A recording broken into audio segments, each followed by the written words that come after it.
আসসালামু আলাইকুম। আমার প্রিয় ভাই ও বোনেরা, একটি প্রশ্ন।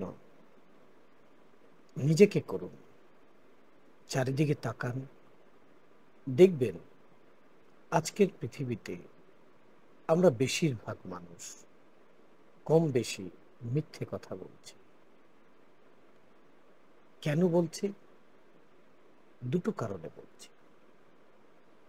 হয় আমি একটা লোভ আছে, সেই লোভের কারণে আমি মিথ্যে কথা বলছি, নতুবা একটা ভয় আছে, সেই ভয়ের কারণে আমি মিথ্যে কথা বলছি।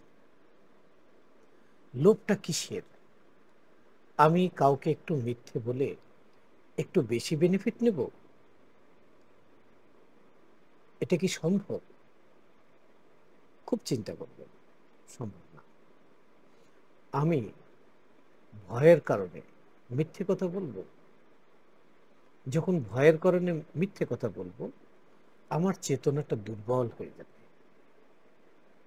আর যত আমরা এই কাজ করতে থাকবো না বুঝে না জেনে, ততই আমরা মহান আল্লাহ থেকে দূরে চলে আসতে থাকবো, আল্লাহর প্রকৃতি থেকে দূরে চলে আসতে থাকবো।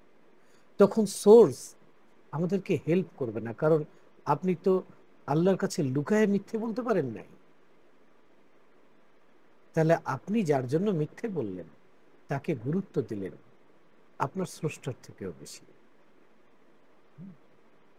এইভাবে পদে পদে আমরা আমাদের ইমানটাকে দুর্বল করে ফেলছি। আমি স্পিরিচুয়াল ওয়ার্কশপে ট্রেন করি যে আপনার ফেইথ লেভেলকে কিভাবে আপ করে দেওয়া যায়। আপনার মাইন্ড পাওয়ার দিয়ে, আপনার স্পিরিচুয়াল পাওয়ার দিয়ে আপনি নিজেকে ঠিক করতে পারবেন। সেই স্টেপ বাই স্টেপ গাইড আমি করব স্পিরিচুয়াল ওয়ার্কশপ। আমার সঙ্গে থাকুন।